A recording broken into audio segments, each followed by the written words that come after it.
nós vamos dar, lá Isaías fala, né, que de um sábado e outro virá toda a nação, né, a geração vai estar lá com ele nos altos dos céus. O que nós fazemos aqui na escola sabatina ou no culto divino, o que vai acontecer? Deus vai estar lá falando com o seu povo.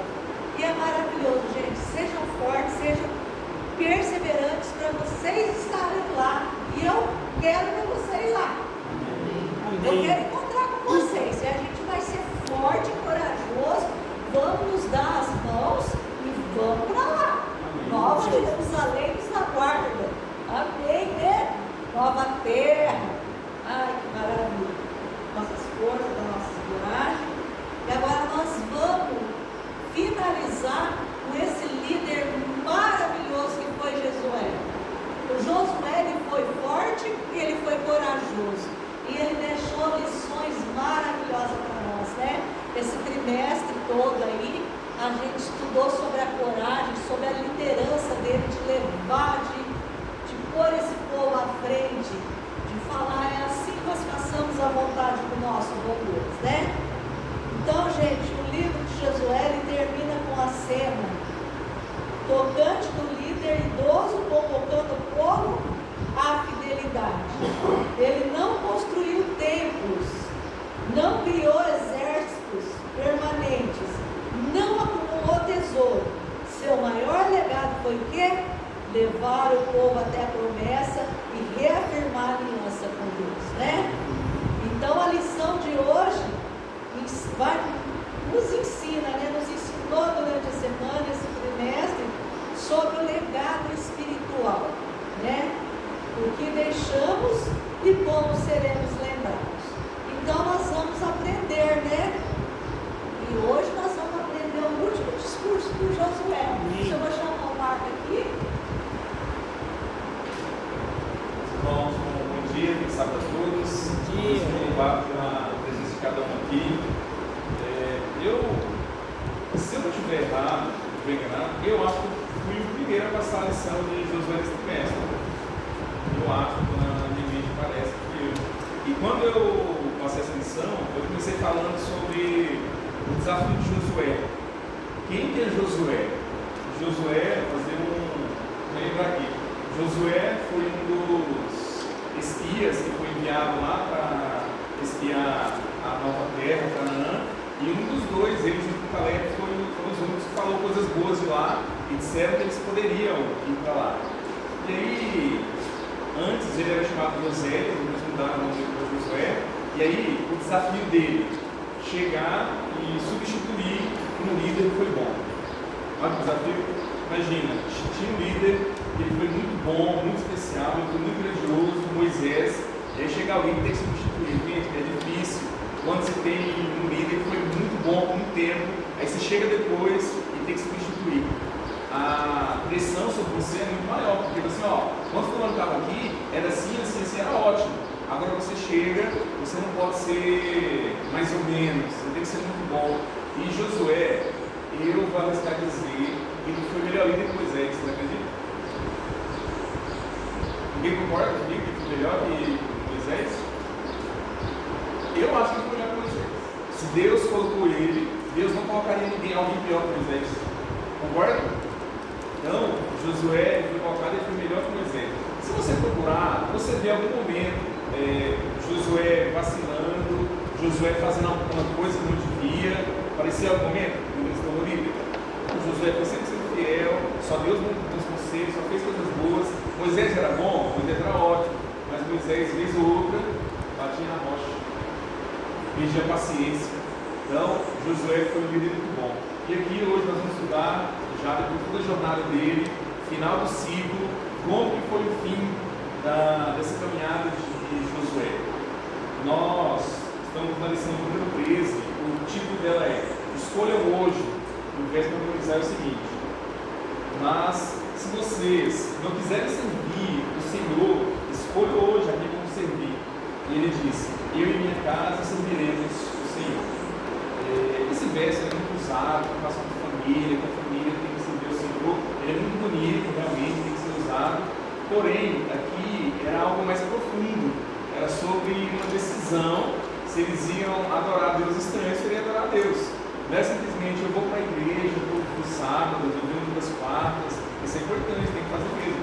Mas aqui estava falando uma decisão sobre quem que eles serviriam, quem que eles iriam adorar. É um pouco mais profundo. Gente, eu não sei se até o fim eu vou conseguir manter esse ritmo do coração, mas é necessário porque o calor está fazendo esse dia, está sendo fácil não, mas Deus vai nos ajudar. Então, Josué, ele faz um apelo ao povo. O capítulo final do livro de Josué, deixa eu até aberto aqui.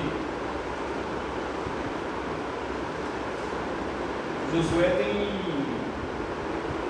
24 capítulos. E o último começa dentro que Josué está se despedindo do povo. Aqui, Josué, no seu apelo, ele pergunta para o povo que eles vão servir, antes dá todo um discurso sobre tudo que Deus fez, nós vamos ver a lição de novo. E aí, aparentemente, era uma cerimônia de renovação de votos.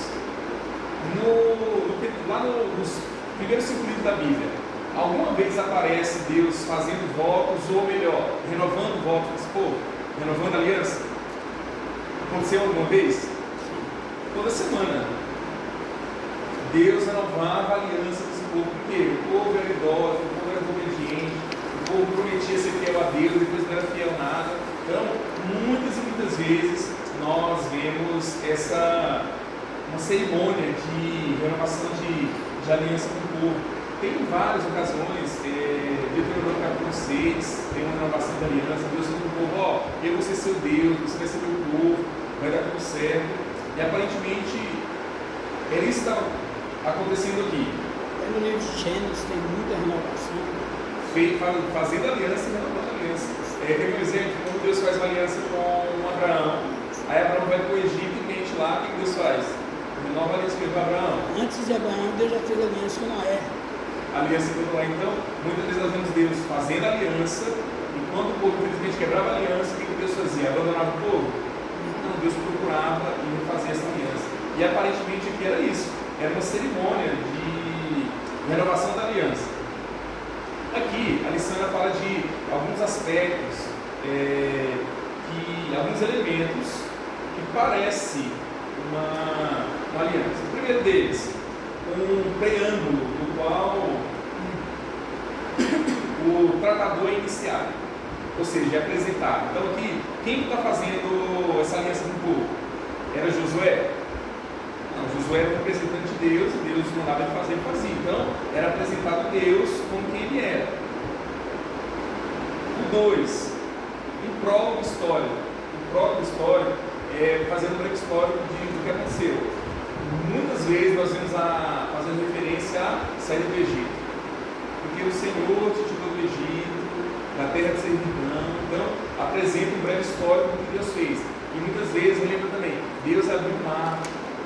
Vou relembrar, é uma contextualização histórica. No terceiro, estipulações da aliança, pedindo que manifeste total lealdade a Deus. Então, acontece aqui os requisitos da aliança. Deus falando, eu tirei vocês lá do Egito, terra de servidão, abri o mar, vocês passaram.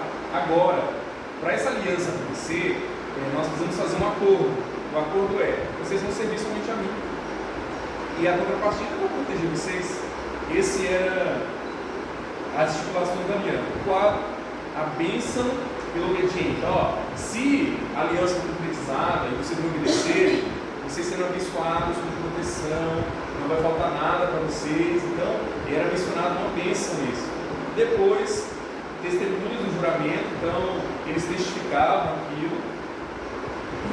O depósito do documento é como se eles fizessem simbolicamente o documento e assinassem o contrato. E por fim, ratificação da aliança. Ratificar é publicar. Então, tudo isso, mesmo que não tenha sido feito de forma formal, era o que acontecia nessa aliança.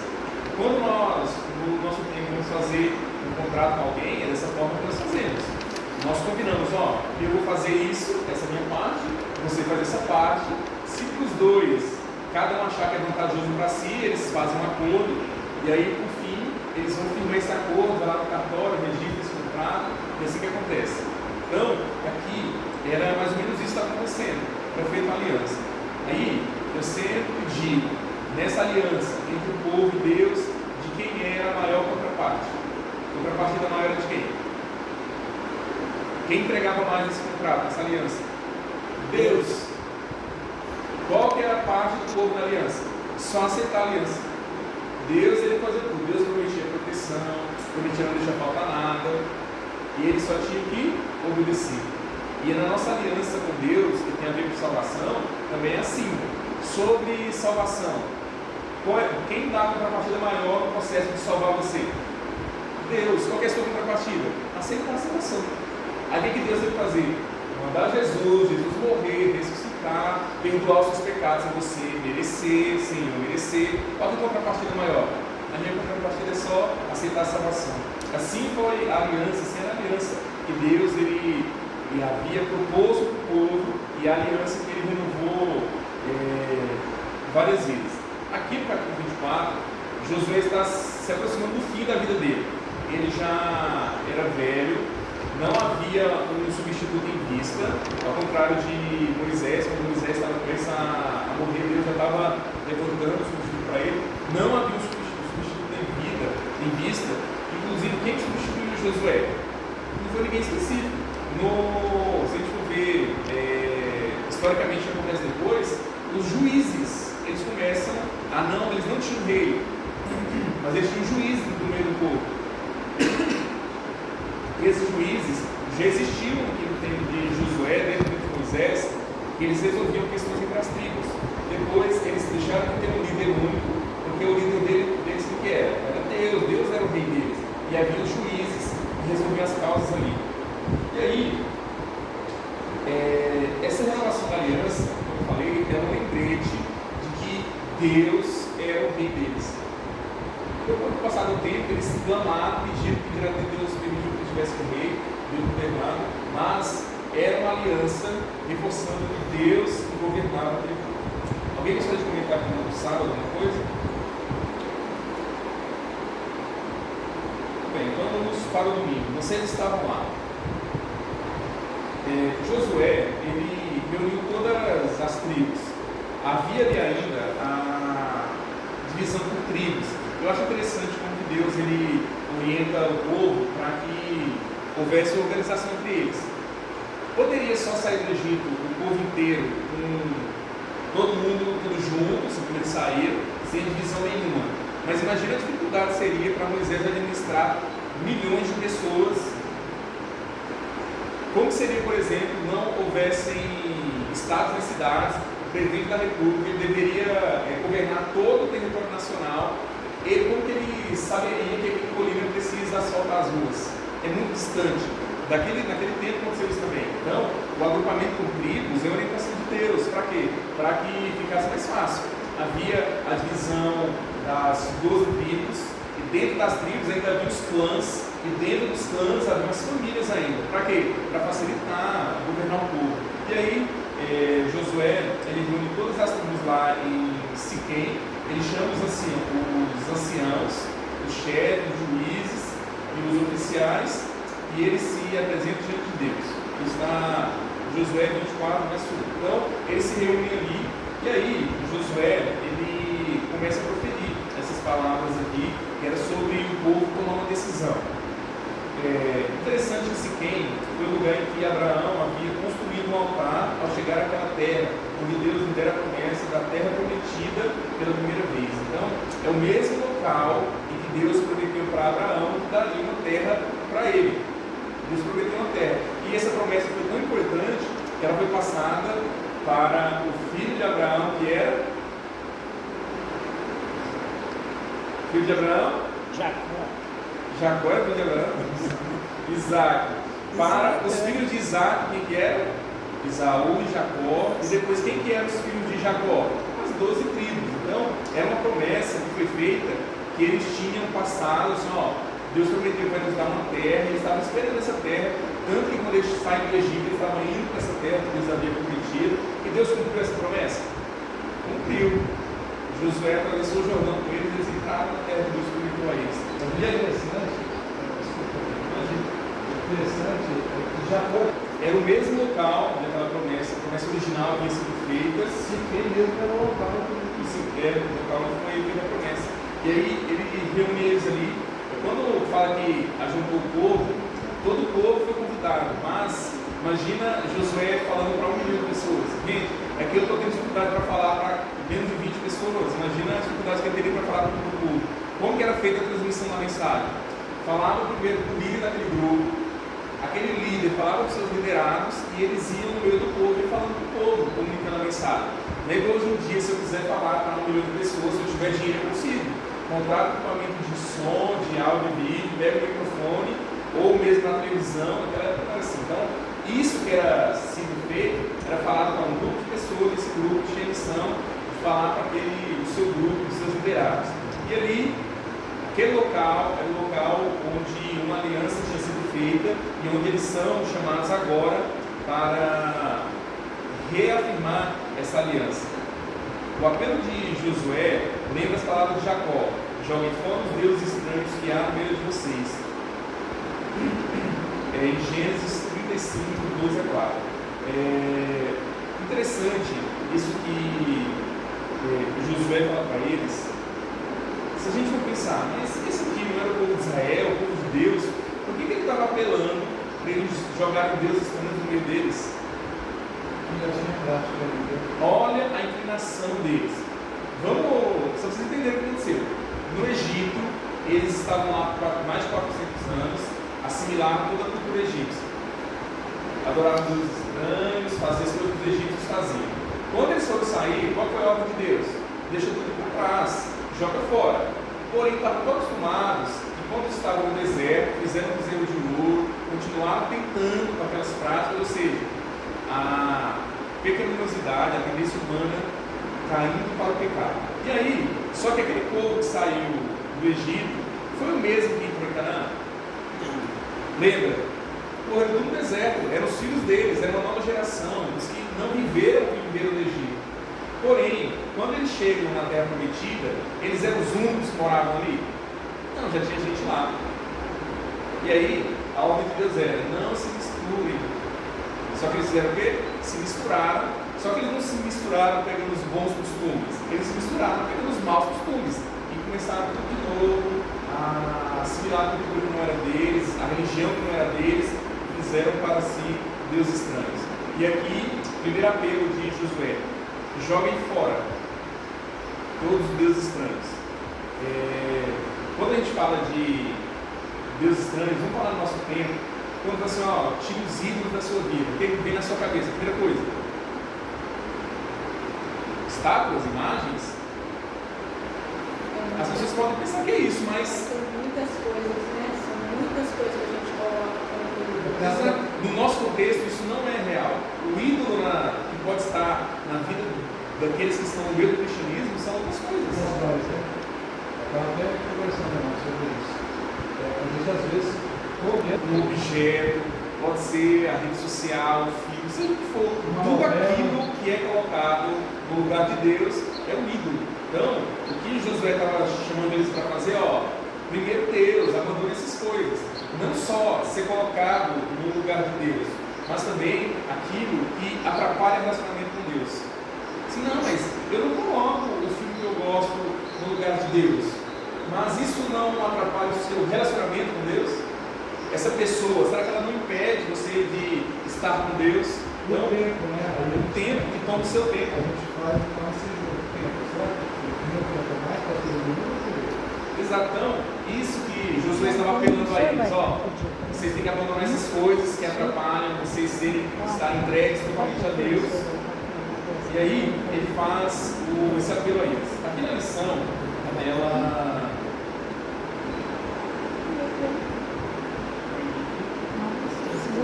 aqui, a lição ela pergunta o seguinte: qual era a ideia principal da mensagem de Deus para Israel? Josué 24, 2 a 13. Se você ler, não vou ler tudo, que é um texto extenso, mas Josué 24, 2 a 13, ele sempre tem algumas expressões que mostram Deus como o agente daqueles acontecimentos e coloca o povo como o adjuvante. Por exemplo, ele vai dizer, eu tomei vocês de lá, eu dei para vocês, eu enviei, eu atormentei aquele povo fazendo mal para vocês, eu fiz, eu te tirei, eu te livrei, sempre mostrando que Deus era soberano e tudo aquilo que o povo tinha, que o povo conseguiu, as vitórias que o povo teve, foi por meio de quem? De Deus. Agora, como que depois deles terem visto Deus fazendo tudo aquilo, como que eles ainda colocariam outra entidade no lugar de Deus? Teve uma ocasião que eu tentei procurar e eu não encontrei, se alguém souber, tem uma... sempre eles relembravam, e Deus fazia eles relembrarem sobre a saída deles do Egito. Se a gente for ver os acontecimentos na Bíblia, depois da morte e ressurreição de Jesus, o evento mais grandioso que houve está entre o dilúvio e a saída do povo lá do Egito. Só que a saída do Egito é lembrada muito mais, a travessia do mar, e aí, Deus que tirou eles de lá. Teve uma ocasião, eu tentei achar e consegui, que eles chegam a dizer que não foi Deus que tirou eles de lá. Como que você testemunhou o mar abrir na sua frente e você saindo, e aí você dizer que não foi Deus? E mais, algo mais simples. Eles chegam a dizer lá no deserto, que estavam enjoados de maná, e falavam assim: quem me dera eu estivesse lá no Egito, ao redor de panelas cheias de carne. Eu disse: gente, esse povo levava chicotado o dia inteiro, trabalhava no sol quente, comigo sobrava. Como que eles poderiam dizer que eles estariam no deserto, comendo maná que era dado pelo próprio Deus, coberto por uma nuvem de dia, tinha fogo à noite para esquentar, eles dizer que no Egito eles estavam melhor do que ali? Aqui, essa aliança era para eles voltarem para a mente deles, que tudo que eles tinham de bom era Deus que havia feito. Esse povo, como eu falei, não é o mesmo que saiu do Egito, eles eram os descendentes deles, porém, Deus fez um vislumbre do que aconteceu lá. Assim, não do mesmo tamanho, mas Deus fez eles atravessar o Rio Jordão, que era para eles lembrarem: os meus pais, nossos pais atravessaram o mar, Deus fez eles atravessarem o rio, só para eles terem um pouquinho que Deus era capaz de fazer. Eles viram várias vezes eles vencendo os outros povos ali para chegar em Canaã, sem fazer esforço nenhum, porque o livro de Josué fala muito das batalhas que eles tiveram ali, e poucas vezes eles fizeram alguma coisa, foi Deus que fez. Inclusive, respondendo essa pergunta da lição aí, dizer qual é a ideia principal da mensagem de Deus para Israel. Então, justamente isso, que Josué explicasse para eles isso, para que eles lembrassem que não foi eles que fizeram tudo aquilo. Eles estavam lá nos ancestrais deles, mas nada daquilo foi os pais deles que conquistaram. Deus é quem estava com eles naquele dia, e Deus estava ali. E para nós hoje também faz a mesma mensagem. Tudo que nós adquirimos, tudo que nós conquistarmos, não é por causa das nossas forças, é porque Deus está conosco, é Deus que nos dá de graça, é a graça de Deus. Então, desde ali, Josué já estava mostrando para o povo de Israel a graça de Deus. Você vê esse Josué 24, de 2 a 13. Então, aí a gente vê sempre falando de lá o que aconteceu, foi isso, foi acontecendo, mas sempre lembrando, não foi força de você, foi Deus que estava. Exatamente. A lição que traz aqui, muitas vezes, Deus faz um paralelo entre vocês, que eram o povo ali naquele momento com Josué, e eles que eram os antepassados. Eu estava refletindo dias atrás, e isso tem passado pela minha cabeça, sobre como que era feita a aliança naquele tempo. Naquele tempo, a aliança ela era de forma coletiva. Ou todo o povo aceitava a bênção e misericórdia de Deus, ou não tinha aliança. Porém, Josué, ele fala o seguinte: vocês escolham hoje quem vocês vão servir, se vão aceitar a aliança ou não. Mesmo que vocês não aceitem, eu e minha família vamos aceitar. Havia a salvação naquele tempo, era de forma coletiva, mas também poderia ser individual. No nosso tempo, Deus está fazendo uma promessa de salvar a igreja. A promessa de Deus é salvar você. Hoje, a promessa, a aliança com Deus é individual. Não existe agora Deus tentando fazer uma aliança com o povo da terra. Deus está fazendo uma aliança individual. Cada um de nós, se aceitar essa aliança, você se salva. Agora, se é 5 aceitar e 10 não. É 5 vai para o céu e 10 não vai. É uma estratégia sábia, né? E através do coletivo ele conseguia alcançar as pessoas individualmente. Mas se dentro do povo 99% não aceitasse, não só aceitasse, a aliança de Deus era feita com 5% que ficava. Lembra lá quando havia até Abraão falando com Deus, argumentando sobre o povo de Sodoma e Gomorra? E se tiver 50 e só 10, Deus falou, por causa dos 10 eu não tenho misericórdia. E aí, mas isso mais sobrou só 4 até então. Aí saíram os 4, não. Então nesse caso, destruiu a cidade, tinha os 4 de lá, vai ser mais fácil. Foi o que aconteceu, saíram 3 na verdade. Então, Deus, hoje em dia, essa aliança, Deus está buscando uma aliança individual com cada um. Então, a aliança se você aceitar a salvação que vem através de Cristo, você vai para o céu e vai ser salvo. E é isso.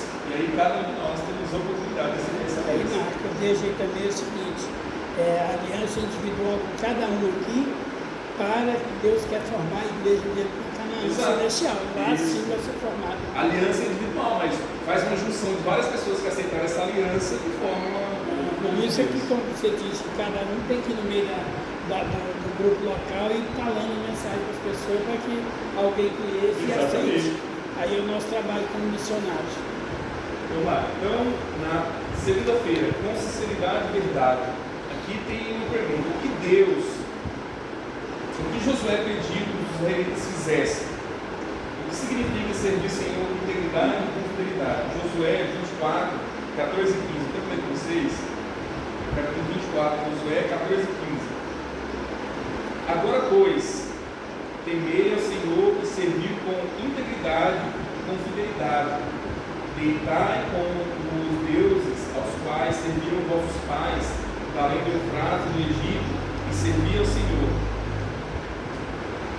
Porém, se vos parece mal servir ao Senhor, escolhei hoje a quem servais: aos deuses a quem serviram vossos pais, que estavam da além do Eufrates, e aos deuses dos amorreus e cuja terra habitais, ou eu e minha casa serviremos ao Senhor. Então, o apelo de Josué é esse: chegou o momento, vamos servir a Deus, escolham agora. Ele fala que ele e a família dele serviriam ao Senhor. O que significa servir a Deus com integridade e fidelidade? E o que significa servir com integridade e fidelidade?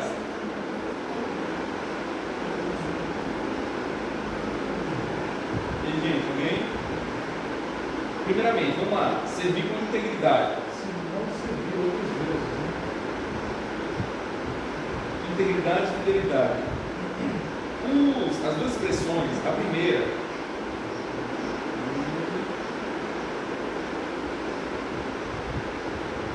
integridade e fidelidade. O primeiro, tamim, é usado especialmente com o objetivo de descrever perfeição do animal sacrificado. Então, o que é uma pessoa íntegra? Assim, essa pessoa é muito íntegra, significa que ela não é desonesta, que se você procurar na cidade, e fala, e o que você acha de fulano? Não, fulano é muito bom, é honesto, não fez mal para ninguém. Isso é integridade. As pessoas, elas não podem encontrar mancha na pessoa. Como eu falei, esse termo é usado para falar sobre o animal para levar para o sacrifício. Qual que era a característica do cordeiro que deveria ser levado ao sacrifício? Isso é perfeito. Sem mancha, sem defeito. Vamos lá. É possível nós não termos defeitos? Não. Não está falando sobre a pessoa ser perfeita. Está falando sobre ser íntegro. Uma pessoa, para ser íntegra, precisa ser perfeita? Não, eu posso ser honesto. É possível ser honesto nesse mundo de hoje em dia? Claro que é possível. Estamos sobre isso. Integridade, sobre honestidade. Então, servir a Deus com integridade. Então, quando eu sou honesto, quando eu faço bem, eu estou fazendo o quê? Estou demonstrando que eu sou servo de Deus. Então, isso é integridade. Deus queria do povo isso, integridade. Que eles fossem honestos com as pessoas dos povos ao redor, que eles demonstrassem realmente o caráter de Deus. E o segundo termo, fidelidade, emet, significa constância e estabilidade. Então, eles deveriam ser constantes com Deus. Por que Deus estava pedindo para eles serem constantes? Porque desde que o povo tirou eles do Egito, eles eram o quê? Inconstantes. Hoje, eles estavam, nossa, Deus é lindo, maravilhoso. No outro dia, nossa, queria voltar para o Egito, era melhor. Aí no outro dia, não, mas Deus, ele fez muitas coisas boas no meu maná. No outro dia, eu queria comer carne, eu queria codornas. Aí no outro dia, Deus dá codorna, Deus dá codorna só para nós comer. Esse é o povo, inconstante. Nós somos diferentes desse povo? Infelizmente não. Nós também somos inconstantes. Uma semana estou ósseo, lição todo dia, meditação outra semana, só o regaço. Aí tem que vir pedir perdão para Deus, Deus me dá oportunidade para a próxima semana. É assim a vida do ser humano. Então, ontem era 9 horas da noite, estava 28 graus. Aí começou a chover, eu saí correndo para pegar minha roupa e estava parado. Não tá bom, né? Já ia deixar para olhar e ia sair para noite. Que eu falei, né? Eu falei isso hoje para a DP de manhã. E Josué convocando o povo para serem dignos, para serem fiéis. Existe um princípio bíblico que quando Deus pede para que nós façamos algo, é porque Ele já fez isso antes. Quando Jesus fala assim, ó, vocês peguem a cruz de vocês e sigam, Jesus já estava carregando a dele. Quando Deus fala assim, ó, lembra-te do dia de sábado para santificar, Ele lá quando Ele criou a terra, Ele já tinha feito isso, já tinha descansado. Então, quando Deus Ele te pede para fazer algo, é porque Ele já fez isso antes. E aqui, quando Deus pede para que o povo, eles sirvam a Deus, e que eles sejam íntegros, e sejam fiéis, é porque Deus, Ele age de que forma? Com integridade. Há algum erro, alguma falha que é possível apontar em Deus? Não, Deus é perfeito, Deus é amor. Deus não é fiel. Ele não prometeu que o povo que tirou do Egito, Deus não tirou. Não prometeu que levava para Canaã, não levou. Não prometeu que ia sustentar ele no deserto, não sustentou. Deus não nos prometeu um Salvador, não enviou Jesus. Deus não prometeu que vai voltar. E Ele vai voltar. Então, Deus é fiel. Então, tudo que Deus estava pedindo para o povo fazer, é porque Deus já era, Ele já fazia isso. Então, saiba que quando Deus Ele pede para você fazer algo, é porque Ele já fez isso antes. Então, para mostrar que é capaz. Então, a missão de Jesus era essa. Quando Jesus estava na terra, Ele estava andando e fazendo coisas porque Deus Ele pediu para o povo fazer. E Jesus já tinha feito e mostrou que era capaz. Quando a Bíblia diz que nós devemos resistir ao mal e Ele vai fugir de nós, lembra Jesus lá na tentação? Jesus não resistiu. No final, Satanás foi para onde? Fugiu dele. Então, Jesus Ele fez para mostrar que é possível. Então, nós devemos fazer isso. Se Deus pediu para você fazer, é porque Ele já fez antes, com certeza. Terça-feira, livres para servir.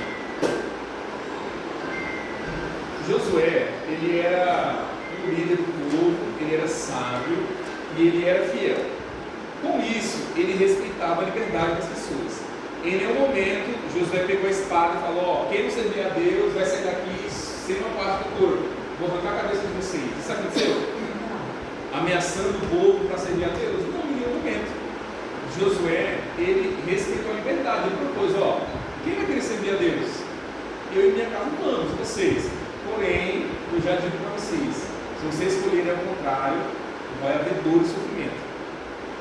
Isso se assemelha com alguma promessa de Deus sobre servir a Ele. Deus Ele prometeu que quem aceita essa salvação, Ele vai levar para o céu, vai viver 1000 anos lá, vai ser lindo, perfeito, Ele vai restaurar a terra e nós vamos voltar e morar aqui para sempre. Uma terra nova. Só que e aquele não aceitar, o que vai acontecer? É fogo. Ele vai deixar de existir. Não é um fogo eterno, não é sofrimento eterno. Ele vai deixar de existir. Não, Deus, assim como Josué, nesse momento, ele pergunta e ele deixa liberdade. Ó, quem vai querer? Você pode escolher. Os deuses dos amorreiros, mas se você aceitar Deus, vocês vão viver de forma melhor. Aqui, a resposta de Israel ao chamado de Josué, versos 16 a 18, fala assim: então respondeu o povo e disse: longe de nós abandonarmos o Senhor para servir os outros deuses, porque o Senhor é o nosso Deus, Ele é quem nos fez subir a nós e a nossos pais da terra do Egito, da casa de servidão. Quem fez estes grandes sinais aos nossos olhos nos guardou por todo o caminho em que andamos entre todos os povos pelo meio dos quais passamos. O que eles disseram? Não vamos servir outros deuses, não. Nós queremos servir a Deus, porque Deus nos fez passar pelo caminho e nos livrou de muitas coisas. Então, eles responderam de que forma? Positiva ou negativamente? Positivamente. Mesmo que dentro do povo tivesse alguém que falava, não quero nada, vou ficar aqui mesmo. Só que eu falei, Josué ali já foi, como diz aí, né? Parecia que ele estava falando o contrário, né? É igual, por exemplo, o pessoal aceitou tudo, fez um apelo, Você tem chamou, certeza? aí eu falei, vem cá, você tem certeza que você quer isso mesmo? Ó, é assim, a vida é difícil, não é fácil, entendeu? Você tem que ser assim, parecia que ele estava falando o contrário, né? Mas por quê? Porque ele conhecia o passado lá, você sabia tudo o que aconteceu. É que tá Ele sabia do coração dele voltar para o lado dele. Com certeza. Eu estava no verso 19 diante, fala assim, ó. Então Josué disse ao povo, não podereis servir ao Senhor, porquanto é Deus santo, Deus zeloso, que não perdoará a vossa transgressão nem os vossos pecados. Se deixardes o Senhor e servirdes aos deuses estranhos, então se voltará e vos fará mal, e vos consumirá depois de vos ter feito bem. Então disse o povo a Josué, não, antes serviremos ao Senhor. Disse, ó, você tem certeza? Então quando você oferece a coisa para nós, tem certeza mesmo, ó, vai ser assim. Pode ser que não, vamos para o lugar, vamos, mas ó, tem espinhos no caminho, vai para seus pés, tem certeza que você quer ir? Ó, mas o sol vai estar quente. Então, Josué falou, ó, você quer ir? Vocês querem? Nós queremos, mas vai acontecer isso e isso se você voltar atrás. Não vai Josué ter não disse não vai que ter a nuvem de fumaça, nem a coluna de fogo. Josué não disse que aceitar Deus era ruim. Ele disse que aceitar Deus e voltar atrás é ruim. Então, ele falou assim, ó, aceitar Deus vai ser lindo, maravilhoso. Porém, chegar no meio do caminho, você quiser voltar, esse eu tinha dito, ó, tem espinhos no caminho e o sol é quente. Porém, se você quiser voltar, vai ser ruim. É isso que Josué estava falando. E nossa vida, isso que eu veio na minha mente agora, que eu estava lembrando e esqueci. Essas coisas que estão na Bíblia, por exemplo, o povo, Deus fazendo só coisas boas, o povo dizendo que aceita Deus e logo depois fazendo coisas ruins. Por que isso está na Bíblia? Seria mais fácil nós convencermos as pessoas a servir a Deus, que a Bíblia é a palavra de Deus, é a verdade, se ele tivesse só coisas boas. Não seria mais fácil? Não seria. Sabe por quê? Quando eu olho para essas coisas... Não, seria mais fácil para quem não crê. Para quem não crê. Isso. Só que quando eu olho para isso aqui, sabe o que eu vejo? Eu vejo a mim. Deus, ele não esconde a verdade. Deus não é a verdade. Tudo aqui é verdade. Deus poderia ter dito, não, coloca isso não, escreve só isso aqui, escreve essas coisas lindas. Porém, eu olharia para a Bíblia e não encaixaria. Assim, gente, eu não sou, eu faço parte desse povo, eu não consigo ser assim. Mas aqui, Deus, ele não suprime a verdade, ele mostra as pessoas errando, as pessoas caindo, mas Deus mostra elas também tendo redenção. E quando eu vejo isso, o que eu penso? Eu sou como essa pessoa, se ele teve a possibilidade de redenção, eu também tenho. E nós estamos também, Marcos, que a pessoa que está ali, nós estamos aqui na igreja aqui ninguém está melhor do que ninguém, todo mundo tem aquela mesma probabilidade de cair e tal, mas que Deus está junto ali. Então quando você mostra isso aqui, então lá atrás aconteceu isso e Davi caiu, Deus levantou ele, outro caiu. Então se você mostrar só coisas boas, pessoas com pensamento igual o seu, que você falou, não, porque isso é mentira, porque não tem, você está vindo ali, está vendo coisa ruim, e como é que tem? Ele botar na Bíblia só isso aí? Não, tem que colocar, que aí mostra que o que está aqui é o que aconteceu realmente. Deus não vai assim, nada, não vai tratar nada, é a verdade, nu e crua. Por isso que a Bíblia é a palavra de Deus, é a verdade absoluta. Exatamente. E aí, isso me chama a atenção de quando eu vejo essas coisas, eu vejo que entre eles e entre nós não tem diferença. Nós também caímos como eles caíram, mas nós vimos aqui Deus fazendo aliança com eles e eles se levantando de novo. E, para mim, o exemplo mais fácil disso, de Deus mostrando a verdade, é Davi. Gente, desde quando é o chamado de Davi, ele lá cuidando das ovelhas, quando ele mata o gigante, e ele vai servir a Saul, e ele era muito grande de guerra, Saul persegue ele corre de Saul, ele tem oportunidade de matar Saul, não mata. Davi não tinha nada contra ele. De repente, Davi faz uma coisa terrível. encanta uma mulher que não era dele, ele dá um jeito do marido da mulher morrer, ele tem um filho, o filho morre, dali para frente a vida de Davi foi só para baixo, gente. E depois no final a Bíblia diz que Davi era o segundo coração de Deus. Isso mostra que como Davi eu também posso em algum momento cometer um erro, uma coisa ruim, terrível. Só que depois, quando Davi se arrepende, o que Deus faz com ele? Diz, Davi, eu já te perdoei. Já te perdoei. E Davi no final é o segundo coração de Deus. A vida dele dali para frente foi boa?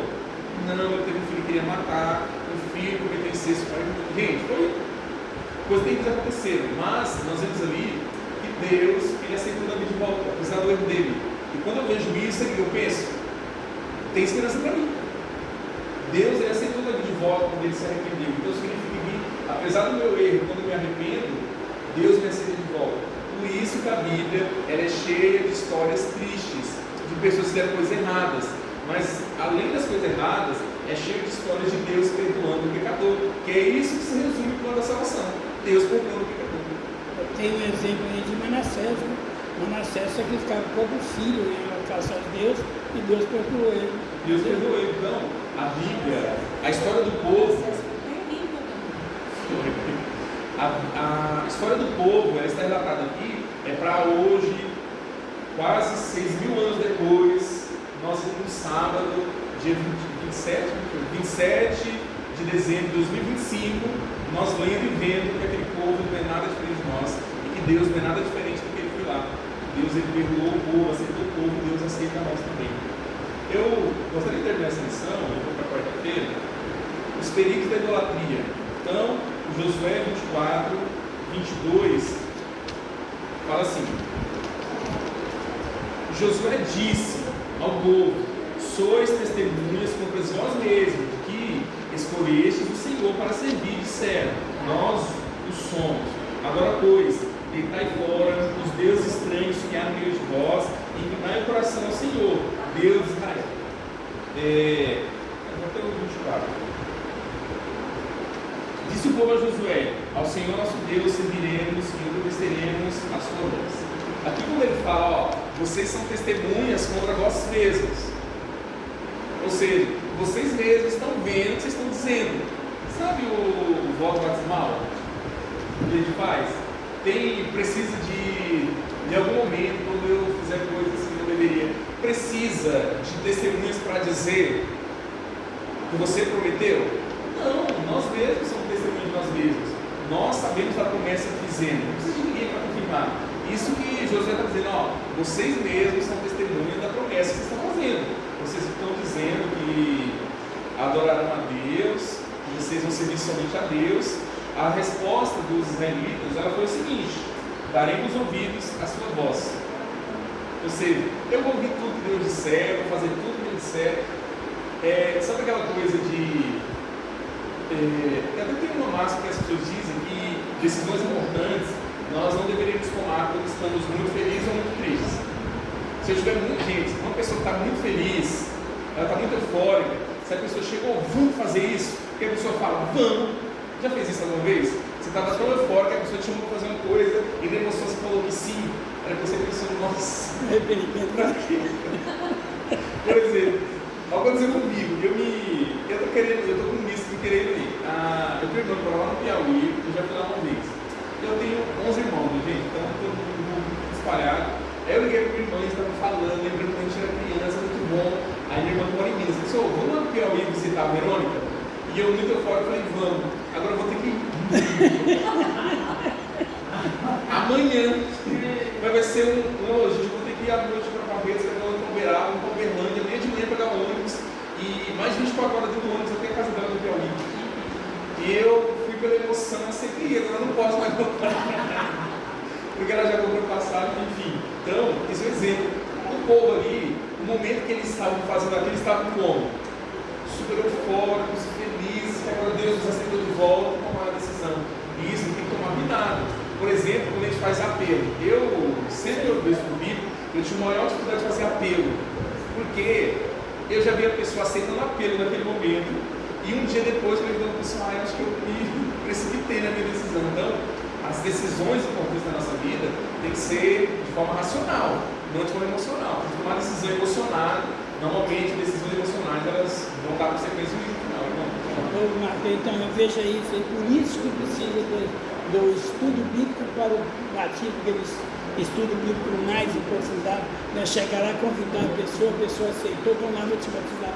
Não, é aí que está, as pessoas têm que tomar a decisão dela, porque como você disse, depois que você aceitou o batismo, então você concordou com Deus, você concordou com Jesus, eu vou te seguir, né? Igual o povo falou com Josué, não, eu vou ouvir as suas palavras, quando você aceita o batismo, então você fala, eu vou ouvir a palavra de Jesus, não é mais Josué. Aí você vai ouvir a palavra de Jesus e você vai se batizar. Então eu acho que ninguém deveria apressar para se batizar por causa disso. Muito bem. Eu vou terminar agora na quinta-feira, terminando bem. Aqui chega o momento do fim, a morte de Josué. É interessante que Josué, ele não apenas Moisés, foi a mesma coisa. A morte de Moisés, relatada no Deuteronômio, quando eu vim para a igreja eu perguntava, como que está Moisés escreveu sobre a morte dele mesmo se ele já tinha morrido? Josué é a mesma coisa. Como Josué escreveu sobre a morte dele se ele morreu? Mas provavelmente ele tinha um assistente que terminou, escreveu o finalzinho ali, relata a morte dele. Josué 24, 29, fala assim, depois dessas coisas, sucedeu que Josué, filho de Nun, servo do Senhor, faleceu com a idade de 110 anos, sepultado na sua própria herança, em Timnat-Sera. Interessante, essa herança de onde veio? Lembra quando os espias voltaram? Foi prometido para Josué e Caleb que eles teriam a terra. Caleb recebeu a dele, lá em Hebron, e Josué também recebeu a dele. Na sua própria herança, em Timnat-Sera, que está na região montanhosa de Efraim, para o norte do monte Gaás.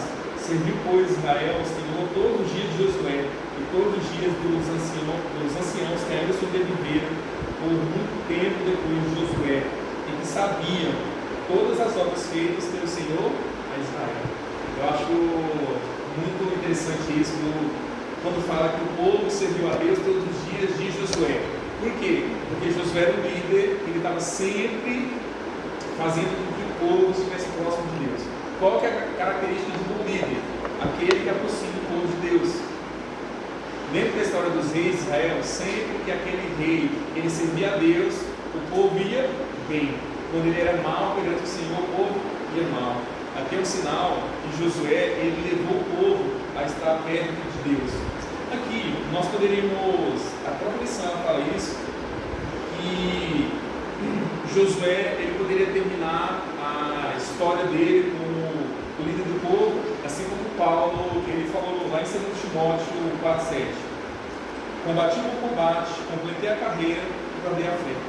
Eu quero finalizar com esse texto, que nós também possamos, no fim de tudo, dizer isso também. E combatemos o bom combate, completamos a carreira e guardamos a fé, que é o mais importante, que é através da fé que nós teremos a salvação em Cristo. Amém? Né? Josué, ele concluiu a sua missão com fidelidade. E nós encerramos esse trimestre com gratidão.